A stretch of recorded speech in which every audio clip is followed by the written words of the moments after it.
تشریف فرما مخدوم گرامی نبیرہ حضور حافظ ملت شہزادہ حضور عزیز ملت حضور نعیم ملت علامہ شاہ نعیم الدین عزیزی مصباحی استاذ الجامعۃ الاشرفیہ مبارک پور، حضور بدر الفقہا حضرت علامہ مولانا مفتی بدر عالم صاحب قبلہ صدر المدرسین الجامعۃ الاشرفیہ مبارک پور، محب گرامی نبیرہ حضور عزیز ملت حضرت مولانا محمد حنظلہ عزیزی سلمہ، جملہ اساتذہ اکرام، عرس حضور حافظ ملت میں آئے ہوئے تمام مہمان، السلام علیکم ورحمۃ اللہ وبرکاتہ۔ الحمدللہ نحمدہ ونستعینہ ونستغفرہ ونؤمن بہ ونتوکل علیہ ونعوذ باللہ من شرور انفسنا ومن سیئات اعمالنا من یہدہ اللہ فلا مضل لہ ومن یضللہ فلا ہادی لہ، اما بعد فاعوذ باللہ من الشیطان الرجیم، بسم اللہ الرحمن الرحیم، ذالک الکتاب لا ریب فیہ ھدی للمتقین، صدق اللہ العظیم۔ آئیے گفت و شنید کا یہ سلسلہ شروع کرنے سے پہلے ہم اور آپ نبی اور آل نبی کی بارگاہ میں درود پاک کا نذرانہ عقیدت پیش کرنے کی سعادت حاصل کریں۔ اللہم صلی علی سیدنا و مولانا محمد وبارک وسلم، صلاۃ و سلاما علیک یا رسول اللہ۔ حضرات، ایک ذرا سی بات ملاحظہ کر لیں، حضور نعیم ملت کا میں شہزادہ نہیں بلکہ بھتیجا ہوں، بھتیجا۔ شہزادے صاحب حضرت مولانا محمد حنظلہ عزیزی سلمہ تشریف فرما ہے، وہ شہزادے ہیں، ہم بھتیجے ہیں۔ خسرو عزیزی جناب بیکل اتساہی لکھتے ہیں، عشق سرکار رسالت حافظ ملت کا فیض، غوث اعظم سے محبت حافظ ملت کا فیض، غوث اعظم سے محبت حافظ ملت کا فیض۔ حضرات، آپ کتابوں کا مطالعہ کرتے ہیں، لوگ کتابیں لکھتے ہیں، مصنف کتاب لکھتا ہے، رائٹر کتاب لکھتا ہے، تو جو کتاب لکھتا ہے بہت سی ایسی جگہ ہوتی ہے، بہت سے ایسے رائٹر ہوتے ہیں، مصنف ہوتے ہیں جو یہ لکھ دیتے ہیں کہ اس کتاب میں اگر کوئی غلطی ہو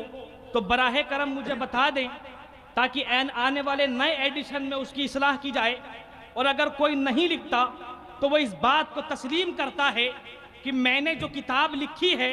ہو سکتا ہے کوئی غلطی ہو، غلطی کا امکان ہو سکتا ہے، کائنات میں کوئی بھی ہو جب وہ کتاب لکھے گا تو یہ تسلیم کرے گا کہ ہو سکتا ہے اس میں غلطی ہو جائے، مگر قرآن یہ وہ واحد کتاب ہے کہ جب آپ کھولو گے، کھولتے ہی آپ پڑھو گے ذالک الکتاب لا ریب فیہ، کہ اس کتاب میں اگر کوئی غلطی ہو تو ہمیں دکھاؤ۔ کوئی غلطی نہیں، اس کتاب میں کوئی شک و شبہ نہیں۔ اسی طریقے سے آپ کوئی مشین لینے جاتے ہیں، واشنگ مشین لیتے ہیں، فریج لیتے ہیں، یہ موبائل لیتے ہیں، کیمرہ لیتے ہیں، اس کے ساتھ آپ کو ایک کتاب ملتی ہے، اس کتاب میں لکھا رہتا ہے کہ اس کتاب کے مطابق تمہیں اس مشین کا یوز کرنا ہوگا، اس کتاب کے مطابق تمہیں اس فون کا یوز کرنا ہوگا، اس کتاب کے مطابق تمہیں اس کیمرے کا یوز کرنا ہوگا۔ اگر اس کتاب کے مطابق تم اس مشین کا یوز کرو گے تو یہ دیر تک چلے گی، یہ اچھی چلے گی، اور اس کتاب کے مطابق اگر تم نے اس مشین کا یوز نہیں کیا تو یہ مشین جلد خراب ہو جائے گی۔ اسی طریقے سے اللہ رب العزت نے ہم کو زندگی عطا فرمائی ہے، اس زندگی کے ساتھ اللہ رب العزت نے کتاب دی ہے جس میں فرمایا ہے کہ اگر تمہیں کاروبار کرنا ہے تو اس کتاب کے مطابق کرنا ہے، تمہیں سونا ہے اس کتاب کے مطابق کرنا ہے، تمہیں گفتگو کرنی ہے اس کتاب کے مطابق کرنی ہے، تمہیں زندگی گزارنی ہے اس کتاب کے مطابق گزارنی ہے۔ اگر تم اس کتاب کے مطابق اپنے شب و روز گزارو گے، اس کتاب کے مطابق اپنی زندگی گزارو گے تو ہم تمہیں دنیا میں بھی کامیاب کریں گے، آخرت میں بھی کامیاب کریں گے، ہم تمہیں ہر جگہ کامیاب کریں گے۔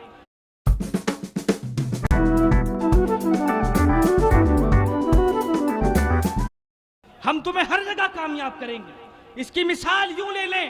عبدالعزیز نام کا ایک شخص تھا جس نے قرآن سے محبت کی تھی، قرآن سے عقیدت کی تھی، قرآن کے مطابق اپنی صبح بھی کی تھی، قرآن کے مطابق اپنی شام بھی کی تھی، قرآن کے مطابق اپنی زندگی گزاری تھی، اس عبدالعزیز نے جب وہ مراد آباد بھوجپور سے جب وہ مراد آباد جاتا تھا، 15 پارے ادھر سے مکمل کر رہے ہیں، 15 پارے ادھر سے مکمل کر رہے ہیں، گیا اسٹیشن سے لے کر بنارس تک سفر کرنے والا یہ عبدالعزیز اتنے فاصلے میں ایک قرآن مجید مکمل کر دیتا ہے، ایک قرآن مجید مکمل کر دیتا، اپنی زندگی قرآن مجید کے مطابق ڈھائی، اپنی زندگی قرآن مجید کے مطابق گزاری، تو قرآن نے فیض پہنچایا ہے، قرآن نے کامیاب کیا ہے۔ اب دنیا اس کو عبدالعزیز نہیں کہتی ہے، اب دنیا اس کو حافظ ملت کہتی ہے،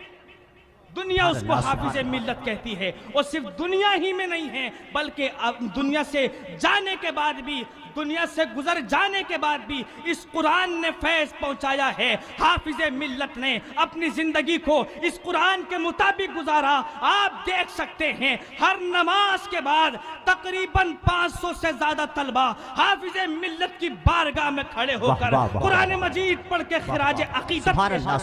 خراج کی محمد سے وفا تو نے تو ہم تیرے ہیں، کہ جہاں چیز کیا لوح و قلم تیرے ہیں، ہمیں اپنی زندگی کو قرآن مجید کے مطابق گزارنا۔ حضرات، ایک عورت تھی، غیر مسلم پروفیسر تھی، اس کو یہ قرآن دیا گیا کہ مسلمان قرآن پر بڑا بھروسہ کرتا ہے، مسلمان قرآن پر بہت بھروسہ کرتا ہے، قرآن سے محبت کرتا ہے، مسلمان کو جو طاقت ملتی ہے اسی قرآن کی وجہ سے ملتی ہے، مسلمان کو جو قوت ملتی ہے اسی قرآن سے ملتی ہے۔ ایک پروفیسر کو وہ کتاب دی گئی، قرآن دیا گیا کہ اس میں غلطیاں نکالو، اس میں غلطیاں تلاش کرو، اس میں خامیاں تلاش کرو، اور ساری غلطیوں کو ایک جگہ جمع کر لیا جائے تاکہ مسلمانوں کو بتایا جائے کہ اس قرآن میں یہ بھی غلطی ہے، اس قرآن میں یہ بھی غلطی ہے، اس قرآن میں یہ بھی خامیاں ہیں۔ وہ دن بھی آ جاتا ہے جب وہ مطالعہ کر کے والناس کے سین پر پہنچتی ہے تو آج سارے کے سارے لوگ انتظار کر رہے ہیں کہ یہ عورت، یہ غیر مسلم پروفیسر ہم کو بتائے گی کہ اس قرآن میں یہ بھی غلطیاں ہیں، اس قرآن میں یہ بھی خامیاں ہیں، اس قرآن میں یہ بھی غلطیاں ہیں، تاکہ ہم لوگوں کو نشانہ بنا سکیں، مسلمانوں کو نشانہ بنا سکیں۔ ہم لوگوں کو بتائیں گے قرآن میں کیا کیا خامیاں ہیں۔ مگر قربان جاؤ، جب اس نے والناس کے سین پر اپنی گفتگو ختم کی ہے تو لا الہ الا اللہ محمد رسول اللہ کیا کہ ختم، کلمہ پڑھ کے مسلمان قرآن میں غلطیاں نکالنے کے لیے قرآن کا مطالعہ کیا تھا، قرآن نے اس کو بھی نوازا تھا۔ اگر آپ اپنے کردار کو قرآن مجید کے مطابق ڈھال لیں گے، قرآن مجید کے مطابق اپنی زندگی کو گزاریں گے تو آپ کو کچھ کہنے کی ضرورت نہیں پڑے گی، آپ کو کچھ بولنے کی ضرورت نہیں پڑے گی، آپ کے کردار سے لوگ آپ کو دیکھ کے مسلمان۔ بہت اچھا ہے۔ حضور حافظ، آخری بات، حضور حافظ ملت مراد آباد سے بھوجپور کی طرف تشریف لے جا رہے ہیں۔ آپ کا یہ انداز تھا کہ آپ اپنے امامہ شریف کے اوپر ایک چادر ڈھک لیا کرتے تھے، ایک چادر ڈھک لیا کرتے تھے۔ بس کے سفر میں آپ بیٹھے ہیں، ایک خاتون بہت دیر سے آپ کو دیکھ رہی ہے، جب اس سے نہ رہا گیا حافظ ملت کی بارگاہ میں آتی ہے، کہتی ہے مولانا آپ نے یہ چادر کیوں ڈھک رکھی ہے، آپ نے دلہن کی طرح یہ چادر کیوں ڈھک رکھی ہے؟ تو حضور حافظ ملت نے فرمایا کہ میں نہ چاہتے ہوئے بھی کسی غیر محرم کو نہ دیکھ سکوں، میں کسی غیر محرم کو نہ دیکھ سکوں، میرے مصطفیٰ نے اس سے منع فرمایا ہے، اس سے منع کیا ہے۔ اس خاتون نے کہا مولانا ہم نے ساری زندگی اسلام کو میگزینوں میں پڑھا ہے، مولانا ہم نے اسلام کو، دین کو اخباروں میں پڑھا ہے، کتابوں میں پڑھا ہے، مسلمان کے کردار میں ہم نے دین نہیں دیکھا۔ ہم مسلمان کو دیکھتے ہیں تو شراب کے اڈے پہ ملتا ہے، جوئے کے اڈے پہ ملتا ہے، قرآن اس سے روکتا ہے، دین اس سے روکتا ہے۔ حافظ ملت سنتے جا رہے ہیں، وہ سناتی جا رہی ہے۔ بھوجپور آتا ہے، آنے کے بعد حافظ حافظ ملت اترنا چاہ رہے ہیں.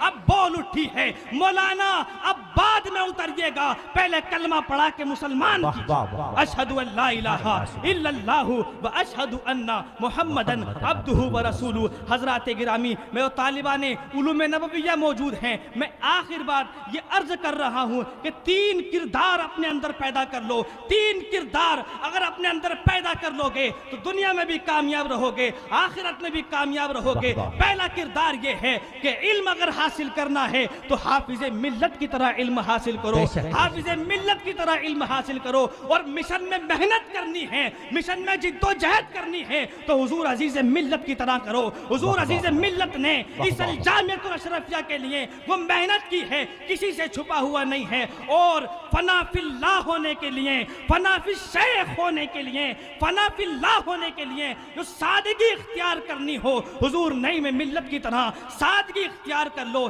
اس دنیا میں بھی بیڑا پار ہو جائے گا, اس میں بھی بیڑا پار ہو جائے گا. یکم جمادی الاخرہ ہے, حضور حافظ ملت علیہ الرحمت والرضوان اس دار فانی کو یہ کہتے ہوئے گزر جاتے ہیں کہ جان دی ہوئی اسی کی تھی, حق تو یہ ہے کہ حق ادا نہ ہوا. سبحان اللہ, زندہ باد زندہ باد جناب محترم